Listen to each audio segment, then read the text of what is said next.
स्कंद तृतीय अध्याय चतुर्थ विदुर का मंत्र के पास जाना श्लोक संख्या 17 शब्दार्थ अनुवाद तात्पर्य मंत्रेषु मां वा उपहूय यत्त्वं मत्पुण्डिका खण्ड सदात्मबोधः रुच्यै प्रभो मोग्ध इवागमत्तत् तन्नो मनो मोहयतीव देव।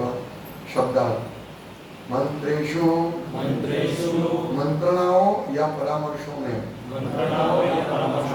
मां मुझको वही अथवा उपहूय बुलाकर यत् जीतना त्वं आप अकुंठिता बिना हिचक के अखंड बिना अलग हुए सदा सदैव आत्मा आत्मा बोधः बुद्धिमान रुच्यहि पूछा प्रभो हे प्रभु मुग्धः मोहग्रस्त इव मानो अप्रमत्तः यद्यपि कभी मोहित नहीं होता तत् वह नह हमारा मनः मन मोहयति मोहित करता है इव मानो देव हे प्रभु। धन्यवाद। हे प्रभु, आपकी नित्य आत्मा कभी भी काल के प्रभाव से विभाजित नहीं होती और आपके पूर्ण ज्ञान की कोई सीमा नहीं है। इस तरह आप अपने आप से परामर्श लेने में पर्याप्त सक्षम थे, किंतु फिर भी आपने परामर्श के लिए मुझे बुलाया, मानो आप मोहग्रस्त हो गए हैं।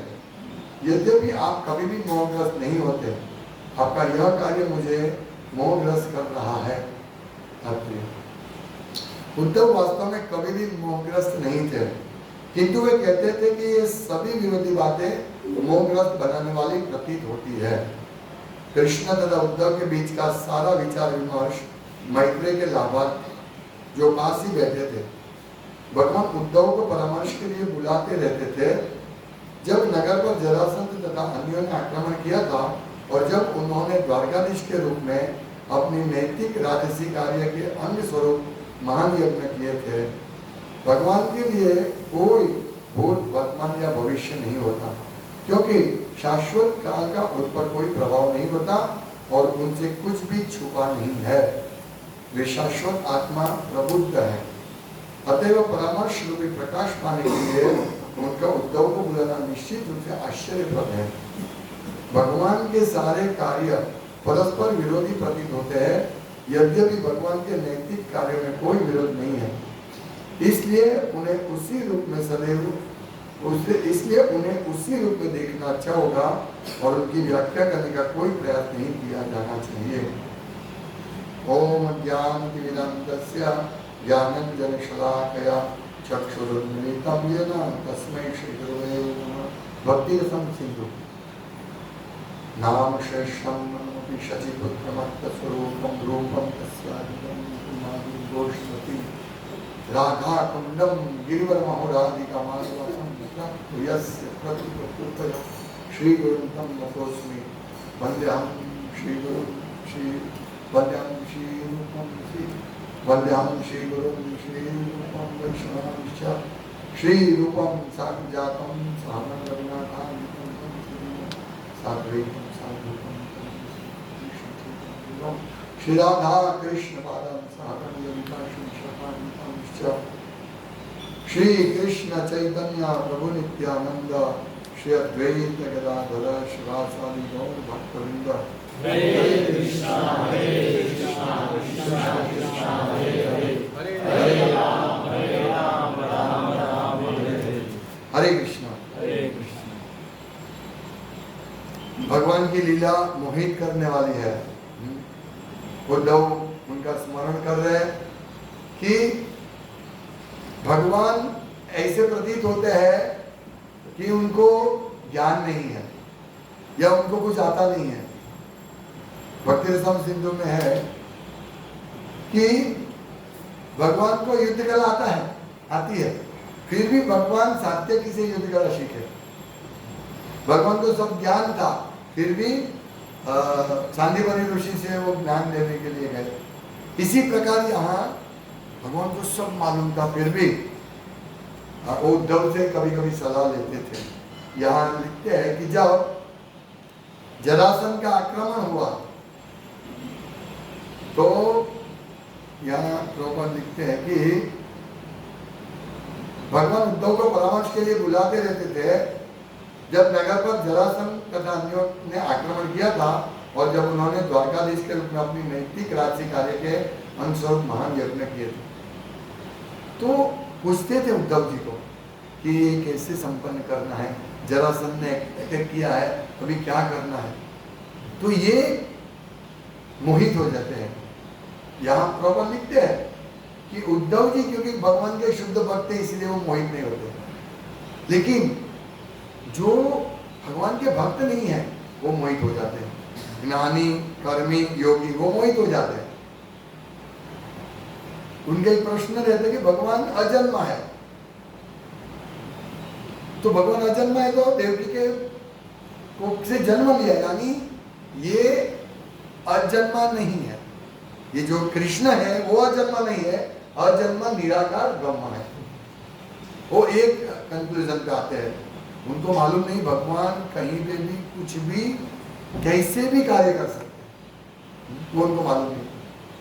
वो यशोदा माँ के गर्भ में भी रह सकते और रहने की आवश्यकता नहीं, क्योंकि भगवान वहां है, सब जगह भगवान है।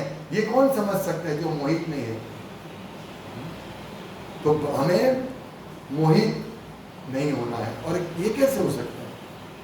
या उद्धव जी स्वयं कहते मैं मोहित हो गया, वास्तव में वो दिव्य लीला का आनंद प्राप्त कर रहे थे उद्धव जी, और यहाँ मैत्री ऋषि बैठे थे, उनके लाभार्थ से ये सब बात कर रहे थे। प्रभु लिखते हैं उद्धव जी को मोहित होने का कोई प्रश्न नहीं था, न तो भगवान को मोहित होने का प्रश्न था, क्योंकि भगवान ये वर्तमान, भूत और भविष्य इनसे परे है, काल की सीमा से परे है। हम नहीं समझ सकते भगवान कैसे परे है। जैसे अभी हमको कल क्या होगा मालूम नहीं है। आज कालिंदी माता जी का 12वां दिन हो गया उनके देहांत को, हमको मालूम था 13 दिन पहले नहीं कि कल कालिंदी माता जी हमारे साथ नहीं रहेंगे, हमको मालूम नहीं, क्योंकि हम भूत, वर्तमान और भविष्य कुछ जानते नहीं। हम काल के प्रभाव में, हम काल को कंट्रोल नहीं कर सकते। कंट्रोल करने का प्रयास कर रहे हैं लोग, काल को कंट्रोल करने के लिए काले बाल कर रहे हैं, लेकिन काल कंट्रोल नहीं हो रहा। सब हमारी जोरिया होने लगेगी।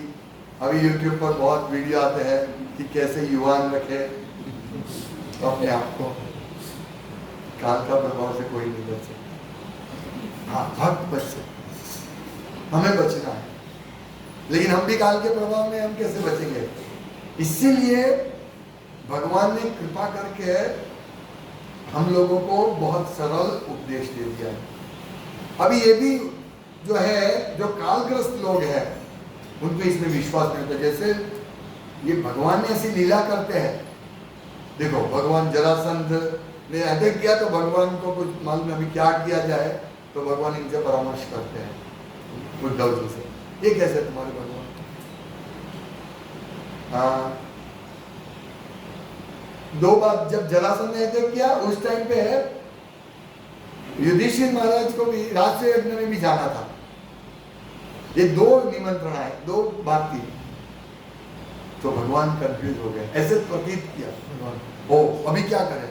सबको पूछा कि क्या करें, अब कोई सॉल्यूशन नहीं आता। कोई बोले कि हम, क्योंकि क्षत्रिय थे सब, बोले नहीं जरासंध को जवाब देंगे, हम पहले वहां जाएंगे। फिर भगवान ने बोला ठीक है उद्धव आओ, उद्धव से बात किया। उद्धव ने बोला पहले राष्ट्रीय यज्ञ में जाते, फिर जरासंध को अटैक करें। मतलब इतना सरलता से उन्होंने उत्तर दिया। तो भगवान भी मालूम था वो काल की सीमा से परे है, हम नहीं समझ सकते ये सब चीजें। इसीलिए हम लोगों को भी काल को टाइम लाइन को क्रॉस करना पड़ेगा, तभी हम जान सकेंगे कि क्रॉस कैसे करें। क्योंकि बहुत बड़ी बाधा है हमारा मन, संशय। हमारा मन वो नहीं सोच सकता कि हम काल की सीमा को कैसे लांघ सकते हैं, क्योंकि हम अभी ये पूरे भौतिक जगत की माया से पूरे घिरे हुए हैं। वैज्ञानिक बोलते हैं चंद्र पर हम गए, वहां कुछ मिला नहीं, पत्थर मिले, और हमने मान लिया वहां भगवान ने सिर्फ पत्थर ही रखा है, भगवान कोई नहीं, अपने आप चंद्र बन गया। तो ये सब आसुरिक बातें हैं, काल के प्रभाव वाले लोग ऐसे सोचते हैं। जैसे एक चींटी कैसे सोच सकते हैं कि 10 माले का बिल्डिंग या सामने 21 माले का बिल्डिंग है, कैसे सोच सकते हैं कि 21 माले का बिल्डिंग बना सकते हैं? चींटी ऐसे कुपमंडो का ज्ञान। तो हमें इससे बाहर निकलना है। और लोगों को ऐसा है कि बहुत तप करना पड़ेगा तभी भगवान प्राप्ति होगी, बहुत व्रत करना पड़ेगा। जैसे कोई निर्जल होता हो, निर्जल अभी आपको भगवान मिल जाएगी। ऐसे हम लोगों को, हमारे मन में ऐसा है कि निर्जल, वो पूरा दिन निर्जल करता है लेकिन पानी पानी सोचता है और सोचते देखो मैंने निर्जल किया। ऐसे जैसे अभी चतुर्मास चल रहा है तो बहुत सारे दाढ़ी बढ़ा रहे हैं और सोच रहे चतुर्मास, ये लोग चतुर्मास कोई नहीं कहते, ये दाढ़ी रोज करते हैं, चतुर्मास करना चाहिए भगवान के पास। तो इस प्रकार से मोहित होके धार्मिक विधि में भी ऐसे मोहित हो जाते हैं। तो सोचिए भगवान ने सरल उपाय दिया है, हरे कृष्ण महामंत्र, हरे नाम हरे नाम हरे नाम एक केवलम, उसमें भी हम मोहित हो जाते हैं। सामान्य जीव तो मोहित हो जाते हैं, वो सोचते सिर्फ हरे कृष्ण महामंत्र से, सिर्फ हरे कृष्ण महामंत्र इतना सरल उपाय है? नहीं, ऐसा नहीं, क्योंकि उनको है कि डिफिकल्ट होना चाहिए, कुछ समझ में नहीं है ऐसा होना चाहिए भगवान का। इसीलिए वो लोग ऐसा गोल गोल गोल बातें करते हैं भगवान के बारे में, फिर लास्ट में बोलते भगवान निराकार है, ये सब कुछ, ये सब गलत है, भगवान निराकार। वेद पढ़ो, वेद में सब है, भगवान निराकार है, उपनिषद में ऐसे ही वर्णन है। तो हमें ऐसे मोहित नहीं हो जाना है कि ये हरे कृष्ण महामंत्र इतना सरल है तो इससे हम भगवत धाम जा सकते हैं, वो कन्विंस होना चाहिए हमको। यस, इसी से हम जा सकते हैं भगवत धाम। इसलिए हम लोगों को माला ध्यान से करनी चाहिए। तो मोहित नहीं होने के लिए हमें जो टाइम लाइन, ये काल को लांघना है, वो कैसे लांघ सकते हैं? जैसे ध्रुव महाराज ने लांघ दिया, प्रहलाद महाराज ने, बलि महाराज ने जब भगवान वामनदेव आए तो 3 डगला कदम भूमि मांगा। बलि महाराज को इन्होंने बताया शुक्राचार्य ने कि नहीं मत, तो ये विष्णु है, आपका सब ले लेंगे, आप कैसे जिएंगे, फिर आपका सब धन ले लेंगे। लेकिन बलि महाराज ने बोला नहीं, यदि विष्णु है तो बहुत अच्छा है। तो इस प्रकार दृढ़ रहना है हमको, 16 माला में से दृढ़ रहना है, यह 16 माला करनी है। हमसे तो बलि महाराज की तरह अरे वामनदेव की तरह मांग ले, 3 कदम भूमि दो, और पूरा ले लिया। 2 कदम में पूरा उनके जो भी था, तीनों लोक, ब्रह्मलोक तक ले लिया, अवकाश पाताल सब ले लिया। अभी तीसरा कदम कहाँ रखूं? बलि महाराज को फिर बंदी बना दिया भगवान। बलि महाराज बिल्कुल दृढ़ है, और उनकी वाइफ आई विंध्यावली, उसने भी बताया कि ये तो मूर्ख है, बलि महाराज मूर्ख, वो समझते सब मेरा है, ये सब आपका है। उसने वो दान क्या दे सकते हैं, उनका है नहीं कुछ, पर वो मूर्ख है, ऐसे बताया उनकी वाइफ ने। ये लोग काल की सीमा को लांघ सकते हैं, भगवान को समझ सकते हैं। तो इसी प्रकार हम लोगों को देखिए, बलि महाराज को बंदी बनाया, बलि महाराज बोले भाई इसमें कितना बड़ा, अब तो मैंने दे दिया, फिर क्यों बंदी बनाए? भगवान बोले नहीं, तीसरा कदम। बलि महाराज ने ऐसा नहीं पूछा, हम ऐसा पूछ सकते हैं, भगवान इतना चैंटिंग कर रहा हूँ, इतना ये कर रहा हूँ, हाँ क्यों इतना दुख आ रहा है मेरे जीवन में? हम पूछ सकते हैं, क्योंकि हम काल की सीमा के अंदर है, हमारे ऊपर काल का प्रभाव, इसीलिए हम ऐसा पूछ रहे हैं। हमें बलि महाराज का व्याख्यान या भागवतम में बहुत सारे व्याख्यान ऐसे है, कथा है, वो सुनकर इस प्रकार से दृढ़ निश्चय करना है कि नहीं, हम जो कर रहे हैं उसी से हम उद्धव जी की तरह मोहित नहीं हो सकेंगे, भगवान की लीला को समझ सकेंगे। नहीं तो हम ये पढ़ लिया भूल गए, पढ़ लिया भूल गए, नहीं। तो ये सब साथ में चलना चाहिए। इसीलिए पैकेज जो है ना, मैं बार बार इसी पे ध्यान देता हूँ।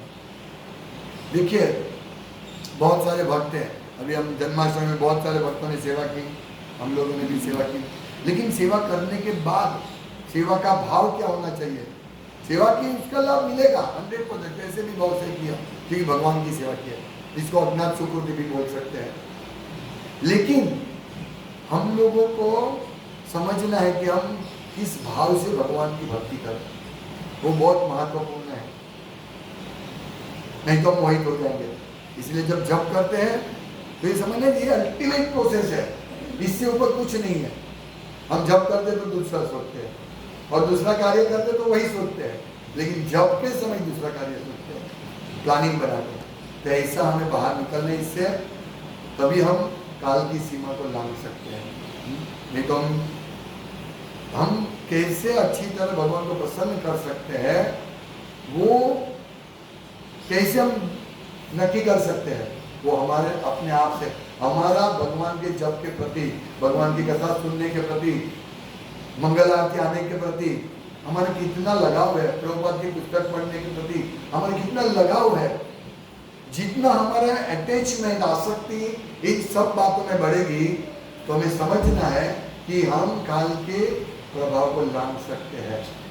ये हमारा बढ़ना चाहिए, और सब भटका बढ़ रहे ऐसा नहीं है, पर ये सतत हमको इस माया के प्रभाव से बचने के लिए सतत इस प्रकार की चर्चा करते रहना। अगर हम बोलेंगे भगवत धाम किसको जाने, सबको जाना, सब उंगली खड़ी करेंगे, लेकिन मंगलारती में कितने को आना है? हाँ सब आएंगे, लेकिन आते कितने हैं ये समझना है। मैं ऐसा कोई किसी की टीका नहीं कर रहा हूँ, मैं समझा रहा हूँ सिद्धांत कि हम लोगों की भगवान के प्रति आसक्ति बढ़नी चाहिए। देखो 12 दिन हो गया कालिंदी माता जी, हाँ हमारा भी ऐसा हो सकता है कि नहीं? और उस टाइम मतलब पूर्णता यदि नहीं प्राप्त करेंगे, हम सोचते नहीं हम जिएंगे जिएंगे जिएंगे, और उसमें हमारे अपूर्ण होकर हम लोगों को फिर दूसरा जन्म लेना पड़ेगा। प्रभुपाद कहते नहीं ऐसा मत करो, यही जन्म को अंतिम बनाओ, बहुत कार्य बाकी है। हमें बिल्कुल भी आलसी नहीं होना है, हमें इसी जन्म में भवसागर को पार करने का लक्ष्य रखना है। देखो बलि महाराज के पास तीनों लोग थे, फिर भी उन्होंने समर्पित कर दिया। हमारे पास क्या है? एक घर है, थोड़ा सा पैसा है, लेकिन वो नहीं देखेंगे, कोई बात। हालांकि भक्त लोग बहुत अच्छा डाल दिया, देखा कितने भक्तों ने भगवान को अर्पण किया हमने, पर हमें जल्दी शीघ्र समय नहीं है। आज माता जी को प्रसाद बनाने जाने इसलिए फास्ट अभी टाइम मालूम पड़ता है, जल्दी मतलब बस फटाफट बता देता हूँ, लेकिन 6:05 हो गए, कितना फास्ट जा रहा है। जैसे सुदर्शन चक्र कितना फास्ट घूमता है, हमको उसका अंदाज नहीं है। दुर्वासा मुनि जाते थे, वो जितने भी फास्ट दौड़ते थे सुदर्शन चक्र उनके पीछे ही रहते थे। इसमें काल पूरा हमारे पीछे है, हमको मालूम नहीं पड़ता। हम सोचते जब हम कोई बोलता है काका, ओ काल काल का, अभी तो भाई बोलते थे, ए छोकरा, पहले ऐसे बोलते थे, ए छोकरा, अभी फिर बोलते हैं भैया इधर आओ, अगर काका, फिर बोलेंगे दादा इधर आओ। तो ये काल का प्रभाव है। तब हमको मालूम पड़ा, अरे मैं जरा ग्रस्त हो गया है। हम सबको मतलब हम सोचते हैं कि हम लोगों को बूढ़ा क्यों बोलते हैं, काका क्यों बोलते हैं, दादा क्यों बोलते हैं? हम तो भी युवा हैं, तो भाई है नहीं। ये इससे हमें सीख लेनी है। अभी हम बूढ़ा हो गए, हम काका हो गए, मतलब फास्ट टाइम कितना फास्ट जा रहा है। अभी मेरे पास समय कितना है, 5 साल 10 साल 15 साल ज्यादा से ज्यादा। 15 साल में मैं क्या कैसे कर पाऊंगा ये सब चीजें? इधर 20 साल 25 साल निकल गए, कितनी बार भागवतम पढ़ा? 1 बार, 2 बार, 5 बार, 11 बार कम से कम पढ़ना है। कैसे पढ़ेंगे? तभी हम इससे निकल पाएंगे। अभी हम सोचते हैं हफ्ते में 1 बार मंगला आरती करेंगे, हो गया काम। नहीं चलेगा। प्लीज साधु सावधान, ये बोलने वाला कोई नहीं है, इसीलिए हम लोग पीछे पड़ते हैं। कोई फोर्स करने वाला नहीं है, भाई मंगला आरती अटेंड करो, 16 माला बैठ के करो, ठीक से करो। अभी पद्मनाभ दामोदर का मैसेज आया था, उनके छोटे से सेंटर पे हमसे आधा भी नहीं है, उसमें सब लोग आधा घंटा बैठ के 16 माला करते हैं। यहाँ तो जैसे ही माला करने का टाइम हुआ है, 2-4 पंक्ति इधर रहते, बाकी सब उड़ जाते हैं। ऐसा होता है। बैठो ना, बैठ के करो ना। हम क्यों ऐसी आदत डालते हैं? मतलब बैठ के करने की क्यों बोलो? कॉन्सेंट्रेशन आएगा। मैं देखता हूँ अभी जन्माष्टमी के दिन भी सब इधर उधर बात करते हैं, माला करते करते, कोई सीरियसनेस नहीं है। मालूम नहीं ऊपर काल है कि नहीं। काल मेरे पर नहीं है, मैं तो कालातीत हूँ। ये कालातीत प्रमुख ऐसा ही है कि मैं कालातीत हो गया। हम कालातीत नहीं, हम कालातीत दास है। भगवान कालातीत है, हम दास है। लेकिन हमको ऐसा दास बनना है कि हम भी कालातीत हो जाए। हमें कालातीत बनना है। प्लीज समझो बात गंभीरता से। इसको समय नहीं है, टिक टिक टिक टिक टिक समय पसार हो रहा है। हम कब उद्धव जी की तरह बोलेंगे कि भगवान आपकी इतनी महान लीला है, मुझे मोहित करती है? हम कब बोलेंगे ऐसे उद्धव जी की तरह? कब हमारा भी, हम मैत्रेय ऋषि की तरह है। हम घूमते घूमते घूमते आ गए कृष्ण भगवान के पास, कृष्ण भावनामृत में इस्कॉन में आ गए। हम मैत्रेय ऋषि की तरह अज्ञात सुकुति का आ गए। यहाँ कौन है? 3 लोग हैं, मैत्रेय ऋषि, उद्धव जी और कृष्ण। 3 लोग गए हैं और मैत्रेय जी बिल्कुल ऐसे सुन रहे, आश्चर्यचकित होकर, और सोच रहे मेरा कितना बड़ा भाग्य है। उनको वो भक्त नहीं थे, प्रॉपर लिखते, लेकिन वो आ गए। ऐसे हम भक्त नहीं थे, हम आ गए इस्कॉन में बैठ गए। और हम सोचते हैं हम उद्धव है, इसीलिए हम कोई प्रॉब्लम नहीं, हम सब जानते हैं भगवान को, कुछ नहीं जानते, मोहित हो जाएंगे। थोड़ा सा जीवन में समस्या आ गया, खत्म, छोड़ दो भक्ति, बंद कर दो भक्ति, मंगला आरती बंद कर दो, माला बंद कर दो। ये क्या बात है? नहीं, हम मैत्रेय ऋषि के सुनो। फिर मैत्रेय ऋषि और विदुर का वार्तालाप होगा, विदुर मैत्रेय का ये सब ध्यान से समझना है। विदुर भी अपने आप को भाग्यशाली समझते हैं, मैत्रेय ऋषि से डायरेक्ट कृष्ण का मैसेज लिया। हम सोचते हैं ना भगवान के सामने होते तो कैसा होता? उद्धव जी की तरह भगवान जा रहे और उद्धव जी कितने, आप सोच सकते हैं ना कितने उद्धव जी एक्साइटेड होंगे कि मैं और भगवान अकेले। उससे पहले उद्धव जी रोते थे भगवान का चरण में कि अभी भगवान आप जा रहे हो, मुझे लेके जाओ। वो बहुत दुखी थे। फिर उद्धव जी नहीं, मेरा कार्य बाकी है, तुमको बद्रिकाश्रम में जाओ, सब ऋषि को मेरे मैसेज देना है आपको। इसीलिए उद्धव जी सेवा कर रहे थे वो। तो हम भी उद्धव जी की तरह ऐसा हो, एक दिन आएगा हमारा भी।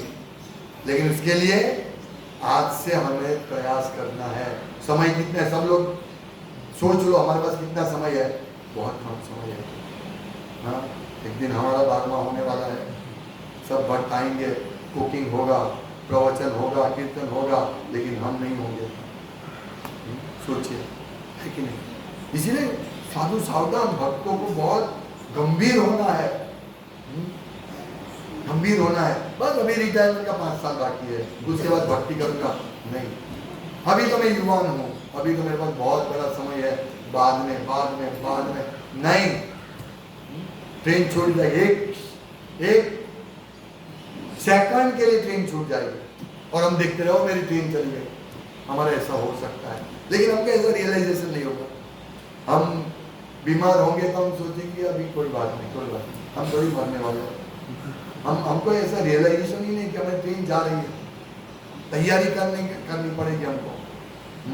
बॉम्बे जाना है तैयारी, वृंदावन जाना है तैयारी, अभी हमको वृंदावन जाना है यात्रा, उसके बाद तिरुपति जाना है, तैयारी करनी पड़ेगी।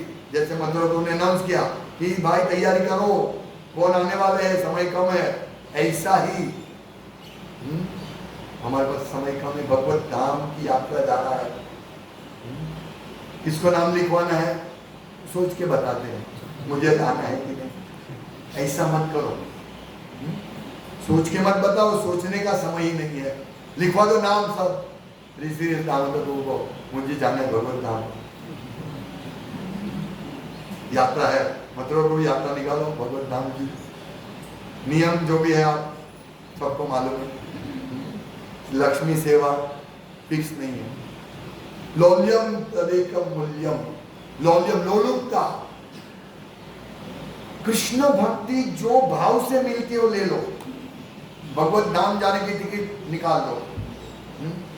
यस, टिकट का मूल्य है एवरीडे मंगल आरती, एवरीडे भागवतम क्लास, एवरीडे 16 माला, एवरीडे भक्तों का संग, ये टिकट का चार्ज है। जाएंगे भगवत धाम, बिल्कुल जाएंगे, लेकिन ये चार्ज है। हरे कृष्णा हरे कृष्णा कृष्णा कृष्णा हरे हरे, हरे राम राम राम हरे हरे। श्रीमद् भागवतम की जय, श्रील प्रभुपाद की जय, गौर प्रेमानंद।